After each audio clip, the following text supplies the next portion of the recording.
नमस्कार साथियों, मैं विकेश कुमार एक बार फिर से आप सभी को स्वागत करता हूं। साथियों, आज बिहार दरोगा के प्रैक्टिस सेट संख्या 11 को आगाज करते हैं और देखते हैं साथियों आज के पहले प्रश्न को।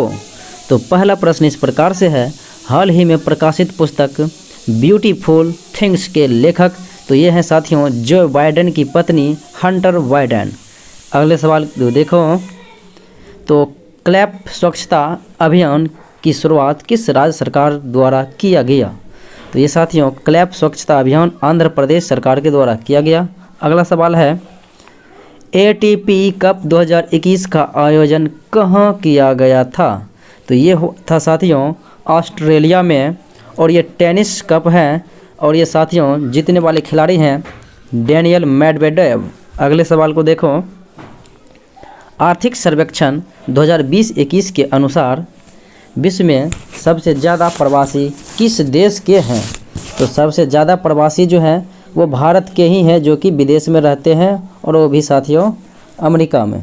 अगला सवाल देखें, हाल ही में चर्चा में रहा अर्जुन सिंचाई परियोजना का निर्माण जो है साथियों ये उत्तर प्रदेश में किया जा रहा है और ये धसान नदी पर किया जा रहा है। अगला सवाल देखें, आज़ादी के अमृत महोत्सव की शुरुआत तो ये किया गया था 12 मार्च 2021 को। अगला सवाल, नई सौर ऊर्जा नीति 2021 की घोषणा किया गया था गुजरात राज्य के द्वारा। अगला सवाल, राष्ट्रीय हथकरघा दिवस प्रतिवर्ष मनाया जाता है तो ये 7 अगस्त को, और इसी दिन साथियों 7 अगस्त को ही भाला फेंक दिवस मनाया जाता है। अगला सवाल देखें, भारत सरकार द्वारा किस बैंक को इज रिफॉर्म इंडेक्स अवार्ड 2021 से सम्मानित किया? तो वो बैंक है साथियों एसबीआई। एसबीआई की स्थापना जुलाई 1955 में हुआ था। अगला सवाल देखें, 2021 में प्रसिद्ध हेराथ पर्व का आयोजन तो ये साथियों शिवरात्रि के दिन होता है, तो हेराथ पर्व का आयोजन 2021 में जम्मू कश्मीर में हुआ था। अगला सवाल है, 14 नवंबर 2021 को किए गए घोषणा के अनुसार राज्यसभा का नया महासचिव बनाया गया पीसी मोदी। अगला सवाल है, एनसीबी तो साथियों एनसीबी के नया महानिदेशक बन गए हैं एसएन प्रधान। अगला सवाल है, सतत शहरी विकास हेतु भारत ने किस देश के साथ समझौता किया? तो ये किया था साथियों सतत विकास के क्षेत्र में भारत जापान के साथ समझौता किया। अगला सवाल है, हाल ही में मॉरिशस के पूर्व राष्ट्रपति जिनका नाम था अनिरुद्ध जगन्नाथ, इनका निधन हो गया और इन्हें साथियों किस वर्ष जो है भारत सरकार द्वारा पद्म विभूषण सम्मान से सम्मानित किया? तो ये था 2020 ईस्वी का पद्म विभूषण सम्मान से सम्मानित किया गया व्यक्ति।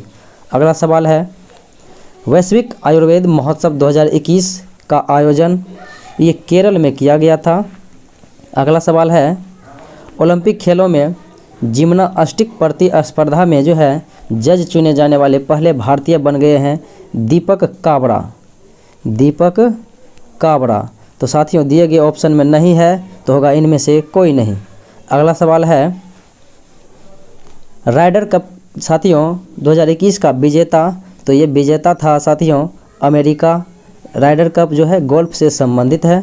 अगला सवाल है, हाल ही में सेहत ओपीडी पोर्टल किसके द्वारा जारी किया गया? तो ये साथियों रक्षा मंत्रालय के द्वारा जारी किया गया और ये डिफेंस में यानी कि जो सैनिक काम कर रहे हैं फौज, उनके परिवार को जो है स्वास्थ्य की सुविधा के लिए किया गया। अगला सवाल है, हाल ही में किस देश ने क्रिप्टो करेंसी लेन देन को अवैध कर दिया? तो ये किया था साथियों चाइना, जबकि वैध करने वाले देश की बात करें तो वो था अल सल्वाडोर।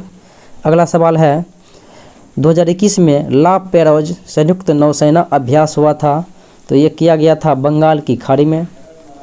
अगला सवाल है, आरबीआई द्वारा बैंकिंग धोखाधड़ी जागरूकता हेतु ब्रांड एम्बेसडर जो है नियुक्त किया गया Neeraj Chopra, golden boy Tokyo Olympic भाला फेंक में।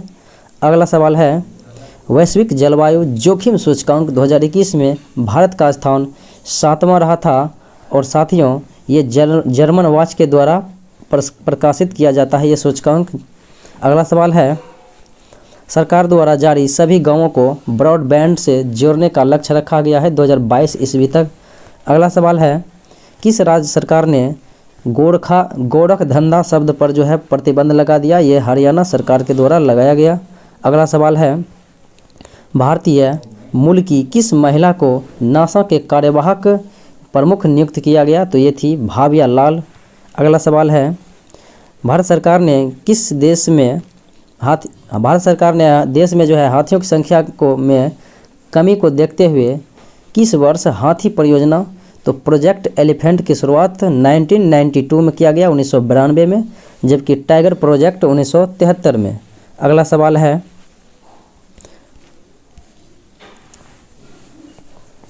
निम्न में से कौन प्राकृतिक पारिस्थितिकी तंत्र का उदाहरण है? तो झील जो है प्राकृतिक पारिस्थितिकी तंत्र है। अगला सवाल, पारिस्थितिकी तंत्र के स्वपोषी घटक होते हैं, तो स्वपोषी पादप होते हैं जो अपना भोजन स्वयं बनाते हैं। अगला सवाल है, पराबैंगनी किरणें किस प्रकार के कैंसर का कारण बनती है? तो साथियों ये त्वचा कैंसर का कारण बनती है। पराबैंगनी किरणों को अवशोषित करने वाली लेयर जो होती है वो ओजोन लेयर होती है। अगला सवाल है साथियों, निम्न में से कौन ग्रीन हाउस गैस का उदाहरण नहीं है? तो WHO के अनुसार जो है साथियों केवल 6 गैस को ही जो है ग्रीन हाउस गैस का दर्जा दिया गया, जिसमें N2O, ozone, O3, CO2, methane और मीथेन दिया गया साथियों। और उसके बाद जो है ये NO2 नाइट्रोजन डाइऑक्साइड को नहीं दिया गया। अगला सवाल है, हीराकुंड बांध परियोजना तो ये महानदी पर है, और थीन बांध रावी नदी पर है, सलाल परियोजना चिनाब नदी पर है, और पोंग बांध ब्यास नदी पर है। अगला सवाल है, डंकन पास किसके मध्य अवस्थित है? तो डंकन पास है साथियों दक्षिणी अंडमान और छोटा अंडमान के बीच। अगला सवाल है, अफ्रीका का सर्वोच्च पर्वत शिखर माउंट किलिमंजारो अवस्थित है तंजानिया में। अगला सवाल है, स्वर्णिम चतुर्भुज परियोजना का संबंध तो ये राष्ट्रीय राजमार्ग परियोजना से है, जिसके अंतर्गत 4 महानगरों को जोड़ा गया है, जो कि दिल्ली है, कोलकाता है, मुंबई है और चेन्नई है। अगला सवाल है, कपास की खेती के लिए कौन सी मिट्टी सर्वाधिक उपयुक्त है? तो काली मिट्टी या रेगुर मिट्टी उसी का नाम है, जो कि कपास के लिए सर्वाधिक उपयुक्त है। अगला सवाल है, निम्नलिखित में से कौन हॉर्न ऑफ अफ्रीका के अंतर्गत नहीं आता है? तो साथियों अफ्रीका महाद्वीप के जो है पूर्वी भाग को हॉर्न ऑफ अफ्रीका कहते हैं। तो इसके अंतर्गत जो है नहीं आने वाले देश बरमूडा है, जबकि इसके अंतर्गत आने वाले देश इथोपिया, जिबूती, सोमालिया है। अगला सवाल है साथियों, निम्न में से कौन सा झील राजस्थान में नहीं है? तो जैसमंद झील, सांबर झील, पिछोला झील, जैसमंद, राजसमंद ये सब राजस्थान में है, जबकि अष्टमुडी झील केरल में है। अगला सवाल, काजू की खेती के लिए सर्वाधिक उपयुक्त मिट्टी कौन सी है? तो ये लेटेराइट मिट्टी है काजू की खेती के लिए। अगला सवाल है, राष्ट्रीय जल संसाधन परिषद का गठन किया गया था 1983 में। अगला सवाल है, बॉक्साइट के उत्पादन में कौन सा राज्य प्रथम स्थान पर है? तो साथियों बॉक्साइट के उत्पादित करने वाले सर्वाधिक राज्य जो हैं ये ओडिशा है। अगला सवाल, भारत में कर्मचारी राज्य बीमा योजना की शुरुआत किस वर्ष की गई? तो 1952 ईस्वी में की गई। अगला सवाल है, दिए गए विकल्प में किसे सेवा क्षेत्र भी कहा जाता है? तो साथियों तृतीय क्षेत्र को जो है सेवा क्षेत्र भी कहा जाता है, जिनके अंतर्गत चिकित्सा, शिक्षा और उसके बाद जो है ये विभिन्न परिवहन जो है इस विभाग में आता है। अगला सवाल देखें, वास्तविक सकल घरेलू उत्पाद को किस दर पर मापा जाता है? तो वास्तविक सकल घरेलू उत्पाद को स्थिर दाम पर मापा जाता है। अगला सवाल है, 1 रुपये के नोट पर हस्ताक्षर होते हैं वित्त मंत्रालय के वित्त सचिव का। अगला सवाल है, राष्ट्रीय आय है तो साथियों राष्ट्रीय आय NNP माइनस अप्रत्यक्ष कर प्लस इमदाद को कहते हैं। अगला सवाल है, अगला प्रश्न है साथियों कि समान कार्य के लिए समान वेतन की व्यवस्था भारतीय संविधान में सुनिश्चित किया गया तो राज्य के नीति निर्देशक सिद्धांत, और ये साथियों भाग 4 में है और 36 से 51 अनुच्छेद में है। अगला सवाल है, निम्नलिखित में से किसको अपने कर्तव्यों के पालन में भारत के राज्य क्षेत्र में सभी न्यायालयों में सुनवाई का अधिकार है? तो किसी भी न्यायालय में जो है सुनवाई कर सकते हैं, तो वो attorney general of India, Bharat के महान्यायवादी, जिनके नियुक्ति राष्ट्रपति के द्वारा किया जाता है। अगला सवाल है, निम्न में से भारत का राष्ट्रपति किसकी नियुक्ति नहीं करता है? तो राज्यपाल, मुख्य निर्वाचन आयोग, यूपीएससी के अध्यक्ष सदस्य और लोकसभा ये प्रधानमंत्री सबों को नियुक्ति करते हैं, जबकि उपराष्ट्रपति का चुनाव होता है। ये चुनाव के द्वारा ये पद भरे जाते हैं। अगला सवाल है, निम्न में से किस संविधान संशोधन द्वारा लोकसभा तथा विधानसभाओं में सीटों की संख्या में वर्ष 2026 तक कोई परिवर्तन नहीं करने का प्रावधान किया गया? तो यह था 84वां संविधान संशोधन, जो कि 2001 ईस्वी में हुआ था, और लोकसभा और विधानसभा की सदस्य संख्या 2026 तक यथावत रहेगा।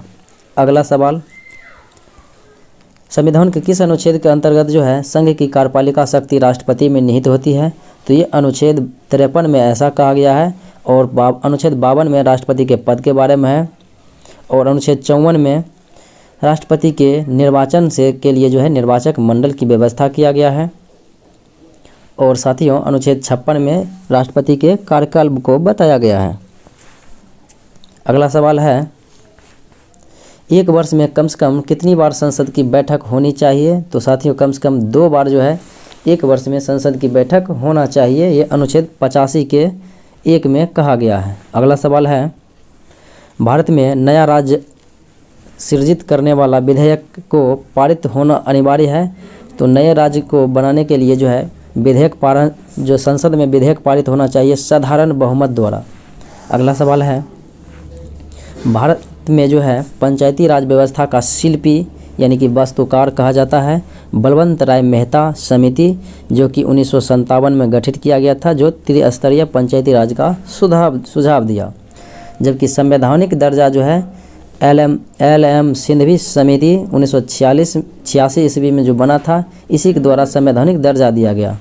अगला सवाल है, भारतीय संविधान का कौन सा अनुच्छेद राज्य की सरकारों को ग्राम पंचायत संगठित करने का निर्देश देता है? तो आर्टिकल 40 है, जो ग्राम पंचायतों के संगठन से संबंधित है। अगला सवाल है, निम्न में से किस अधिनियम द्वारा अप्रत्यक्ष चुनाव प्रणाली की शुरुआत हुई? तो ये था 1892 ईस्वी का भारत परिषद अधिनियम। अगला सवाल है, संविधान सभा के संचालन समिति के अध्यक्ष तो ये थे साथियों राजेंद्र प्रसाद, जबकि प्रारूप समिति के अध्यक्ष भीमराव अंबेडकर, संघ शक्ति समिति के अध्यक्ष जवाहरलाल नेहरू, और प्रांतीय संविधान सभा समिति के सदस्य जो थे अध्यक्ष जो थे सरदार वल्लभ भाई पटेल थे। अगला सवाल है, निम्नलिखित लिखित संविधान की अवधारणा किस देश की देन है? तो ये फ्रांस की देन है। अगला सवाल है, निम्नलिखित में से किस अनुसूची में संघ सूची, राज्य सूची और समवर्ती सूची का प्रावधान किया गया? तो ये 7वीं अनुसूची में जो है ऐसा प्रावधान किया गया। जबकि साथियों 5वीं अनुसूची में जो है एससी एवं एसटी के लिए जो है जनजातीय क्षेत्र के बारे में उसके आरक्षण से संबंधित है, और 8वीं अनुसूची 22 भाषाओं से संबंधित है, और 9वीं अनुसूची को 1951 में प्रथम संविधान संशोधन के द्वारा जोड़ा गया, जो कि भूमि सुधार से संबंधित है। अगला सवाल है, उड़ीसा के कोणार्क मंदिर का निर्माण किसने कराया था? तो यह साथियों राजा नरसिंह देव प्रथम। अगला सवाल है, सल्तनत काल में सबसे बड़ा साम्राज्य किसका था? तो सबसे बड़ा साम्राज्य था मोहम्मद बिन तुगलक का, जो कि सबसे अच्छा यानी पढ़े लिखे इस तुगलक वंश में यानी दिल्ली सल्तनत में मोहम्मद बिन तुगलक ही था, लेकिन सबसे मूर्ख भी मोहम्मद बिन तुगलक ही था। अगला सवाल है, सल्तनत काल में जो है गैर मुसलमान से लिया जाने वाला धार्मिक कर, तो साथियों धार्मिक कर जो है गैर मुस्लिम से जजिया कर था, जो कि ब्राह्मणों से लिया जाता था। और साथियों युद्ध में जो है जीते हुए क्षेत्र में जो धन प्राप्त होता है उसे उसर कहा जाता था। और ज़कात मुस्लिम से लिया जाने वाला कर था, और ये जो साथियों खराज है ये गैर मुसलमान से लिया जाने वाला कर था। अगला सवाल है, दसवंत एवं बसावन किस मुग़ल दरबार में रहते थे, चित्रकार थे? तो ये थे साथियों अकबर के दरबार के चित्रकार दशावंत एवं बसावन, जबकि अकबर के दरबार के सुप्रसिद्ध चित्रकार थे अब्दुस समद। अगला सवाल देखिए साथियों, चावल का प्रथम साक्ष्य जो है कहाँ से मिला? तो ये लोथल गुजरात में है, यहीं से चावल के प्रथम साक्ष्य मिला था। अगला सवाल है, गिरनार अभिलेख किससे संबंधित है? तो साथियों गिरनार अभिलेख जो है ये रुद्रदामन से संबंधित है, जबकि प्रयाग स्तंभलेख समुद्रगुप्त से, और भीतरी स्तंभलेख स्कंदगुप्त से, और एहोल अभिलेख का संबंध है पुलकेशिन द्वितीय से। अगला सवाल है, पुस्तक किताब उल हिंद के लेखक है साथियों अल बुरूनी, और ह्वेनसोंग साथियों हर्षवर्धन के समय भारत आया था। और अगला ये जो है साथियों अल बुरूनी ये मोहम्मद गजनी के साथ भारत आया था। अगला सवाल है, कितने वर्ष कठिन तपस्या करने के बाद महात्मा बुद्ध को जो है भगवान बुद्ध को ज्ञान की प्राप्ति हुई? तो साथियों ये जो है 6 वर्ष तक कठिन तपस्या किया, 29 वर्ष में घर से त्याग किया, और 35 वर्ष की अवस्था में से ज्ञान की प्राप्ति हुआ। अगला सवाल है, भारत में एक क्रांति होने जा रही है और हमें जल्दी से चला जाना चाहिए, और ऐसा कथन कहने वाले थे सर स्टैफोर्ड क्रिप्स। ये साथियों स्टैफोर्ड क्रिप्स 1942 में भारत आया था, और इसी के विफलता के कारण जो है भारत छोड़ो आंदोलन प्रारंभ किया गया था।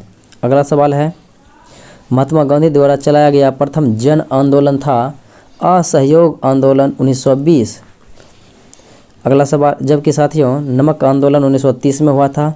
नील आंदोलन साथियों ये हुआ था 1917 में, और भारत छोड़ो आंदोलन हुआ था 1942 में। अगला सवाल है, अभिनव भारत का आयोजन किसके द्वारा किया गया? तो साथियों ये 1904 ईस्वी में बी डी सावरकर के द्वारा जो है अभिनव भारत संस्था का निर्माण किया गया।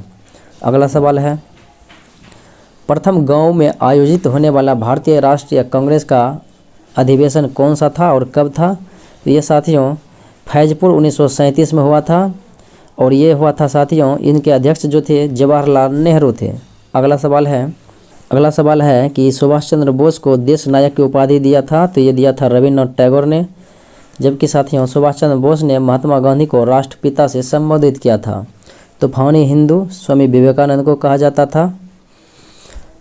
और साथियों अगले सवाल को देखें, शक्कर के किण्वन के दौरान कौन सा यौगिक हमेशा बनता है? तो ये इथाइल एल्कोहल बनता है C2H5OH। अगला सवाल है साथियों, रक्त कैंसर को नियंत्रण करने में किस समस्थानिक का उपयोग किया जाता है? तो कोबाल्ट 60 का यूज किया जाता है, जबकि ट्यूमर का पता लगाने के लिए आर्सेनिक 74, और रक्त थक्का जो है साथियों जमने संबंधी पता लगाने के लिए सोडियम 24, और आयरन संबंधित औरकता संबंधित जांच के लिए लोहा 59 का प्रयोग किया जाता है, और फास्फोरस 32 का जो है प्रयोग साथियों ल्यूकेमिया के उपचार में किया जाता है। अगला सवाल है, निम्न में से किस प्रकार के कोयले में कार्बन की मात्रा सर्वाधिक होती है? तो साथियों कार्बन के दिए गए 4 प्रकारों में जो है पीट कोयला, लिग्नाइट कोयला और एंथ्रासाइट बिटुमिनस कोयला में एंथ्रासाइट कोयला में सर्वाधिक मात्रा में कार्बन की प्रतिशत रहता है, लगभग 85% से भी अधिक, जबकि निम्न कोटि का कोयला है पीट कोयला। लिग्नाइट कोयला को भूरा कोयला कहा जाता है। अगला सवाल है, कार्नेटाइट जो है किस धातु का अयस्क है? तो ये है यूरेनियम का। अगला सवाल, निम्नलिखित में से कौन सा रसायन रक्त कोष यानी ब्लड बैंक में मिलाकर रखा जाता है? तो ये कैल्शियम नाइट्रेट और सोडियम नाइट्रेट दोनों को मिलाकर रखा जाता है, ऑप्शन नंबर डी।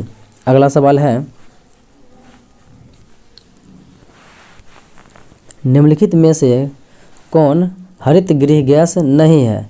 तो साथियों हरित गृह गैस जो है नहीं है तो वो क्लोरोफ्लोरोकार्बन और carbon dioxide, methane, nitrous oxide, ozone, ये इत्यादि जो है हरित गृह गैस है, ग्रीन हाउस गैस, जबकि ऑक्सीजन नहीं है।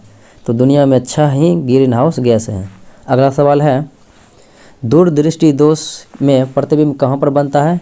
तो रेटिना के पीछे बनता है, क्योंकि इसमें दूर की वस्तु देख लेते हैं, निकट की नहीं देख पाते हैं। और जबकि निकट दृष्टि दोष की बात करें तो रेटिना के आगे बनता है, यानी कि निकट के वस्तु को देख लेते हैं लेकिन दूर की वस्तु को स्पष्ट नहीं देख पाते हैं। अगला सवाल है, भू स्थिर उपग्रह के संबंध में कौन सा कथन सत्य है? तो इनके कथनों को देखा जाए तो इनमें कौन सा कथन सत्य है? तो यह है साथियों, यह एक अस्थिर ऊंचाई पर घूमता है क्योंकि इसे 36,000 किलोमीटर की ऊंचाई से प्रक्षेपित किया जाता है और बहिर्मंडल में जो है भूस्थायी उपग्रह को लॉन्च किया जाता है। अगला सवाल है, यदि कोई वस्तु वृत्तीय पथ पर एक समान चाल से चलती है तो उसकी गति को एक समान वृत्तीय गति कहा जाता है। तो अगर समान चाल से चलेगा तो उसकी गति को वृत्तीय गति कहा जाता है। अगला सवाल है, किसी वस्तु का समतल दर्पण द्वारा बनने वाला प्रतिबिंब कैसा होता है? तो साथियों, समतल दर्पण पर बनने वाला प्रतिबिंब होगा पार्श्व तथा उल्टा। अगला सवाल है, जल विद्युत उत्पादन निम्न में से किस सिद्धांत पर कार्य करता है? तो जल विद्युत का उत्पादन जो है साथियों, ये एक सिद्धांत काम करता है गुरुत्वीय स्थितिज ऊर्जा। ये गुरुत्वीय स्थितिज ऊर्जा होता है और ऊर्जा संरक्षण के सिद्धांत पर, यानी कि ये दोनों सिद्धांत पर जो है ये कार्य करता है। तो हो जाएगा ऑप्शन नंबर ए, 1 और 2। अगला सवाल है, इलेक्ट्रोलाइटिक सेल ऊर्जा का परिवर्तन करता है। तो साथियों, ये जो है इलेक्ट्रोलाइटिक सेल ऊर्जा को विद्युत ऊर्जा को जो है रासायनिक ऊर्जा में परिवर्तित करने वाली युक्ति है। अगला सवाल है, यकृत में एलानाइन अन्य एमिनो अम्ल ग्लूकोज उत्पन्न करने के लिए पायरोबिक में परिवर्तन हो जाता है। तो इस अभिक्रिया को क्या कहते हैं? तो इस अभिक्रिया को कहते हैं ग्लूकोनियोजेनेसिस। अगला सवाल है, निम्न में से कौन सा विटामिन रक्त थक्का जमने के लिए उत्तरदायी है? तो साथियों, रक्त को जमने के लिए अनिवार्य विटामिन है के। अगला सवाल देखें, रक्त शर्करा को नियंत्रित करने के लिए इंसुलिन का स्रावन करने वाली जो है ग्रंथि होती है वो है अग्नाशय। अग्नाशय के बीटा सेल से ही इंसुलिन स्रावित होती है, जबकि अल्फा सेल से ग्लूकागॉन और बीटा से इंसुलिन और गामा से सोमेटोस्टेटिन। अगला सवाल है, मानव हृदय में कितने भाग होते हैं? तो हृदय के 4 चैम्बर होते हैं, बायां अनिंद, बायां निलय, दायां अलिंद, दायां निलय। अगला सवाल है, कोशिका का अध्ययन क्या कहलाता है? तो कोशिका अध्ययन साइटोलॉजी कहलाता है। एंथोलॉजी में पुष्पों का अध्ययन, माइकोलॉजी में कवकों का अध्ययन, फाइकोलॉजी में शैवालों का अध्ययन किया जाता है। अगला सवाल है, हीमोग्लोबिन क्या है? तो साथियों, हीमोग्लोबिन जो है एक प्रकार से देखा जाए तो ये जटिल प्रोटीन होती है। Option number B. अगला सवाल है, श्वसन के दौरान निम्न में से किसका विघटन नहीं होता है? तो श्वसन के दौरान साथियों विघटित न होने वाले जो पदार्थ होते हैं वो विटामिन होते हैं, जबकि प्रोटीन, कार्बोहाइड्रेट, वसा ये सब का विघटन होता है। अगला सवाल है, अपच का उपचार करने के लिए निम्नलिखित में से किस औषधि का प्रयोग किया जाता है? तो अपच भोजन हो जाए तो साथियों एंटासिड का उपयोग किया जाता है। अगला सवाल है, नारंग कप का संबंध साथियों, नारंग कप का संबंध देखा जाए तो ये किससे है? तो ये नारंग कप, चड्डा कप बैडमिंटन से है, जबकि संतोष ट्रॉफी, ड्यूरंड ट्रॉफी सब फुटबॉल से है। नेहरू ट्रॉफी हॉकी से है और उसके बाद मेजर ध्यानचंद ट्रॉफी जो है हॉकी से ही है। नेहरू कप बास्केटबॉल से है। अगला सवाल है, निम्नलिखित पुस्तक तथा उसके लेखक में सुमेलित नहीं कौन सा है? तो देखते हैं। तो साथियों दिए गए ऑप्शन में सुमेलित नहीं है तो देख लेते हैं इनको। तो ये जो है साथियों वॉर एंड पीस के लेखक एडवर्ड थॉमस नहीं, लियो टॉलस्टॉय हैं, जबकि लीडर्स के लेखक रिचर्ड निक्सन ठीक है और Gandhi and Stalin Louis Fischer हैं और in search of Gandhi Richard Attenborough हैं और वॉर एंड पीस के लेखक लियो टॉलस्टॉय हो जाएगा। अगला सवाल है, धन्वंतरी पुरस्कार दिया जाता है। तो धन्वंतरी पुरस्कार जो है चिकित्सा के क्षेत्र में दिया जाता है, जबकि कलिंग पुरस्कार विज्ञान एवं प्रौद्योगिकी के क्षेत्र में और बोरलॉग पुरस्कार कृषि पैदावार के लिए उत्कर्षणीय योगदान के लिए, और साथियों सरस्वती सम्मान जो है साहित्य के क्षेत्र में दिया जाता है। और ज्ञानपीठ सम्मान भी साहित्य के क्षेत्र में ही दिया जाता है। तो साथियों आज इतना ही, पुनः अगले वीडियो में मिलते हैं, तब तक के लिए धन्यवाद।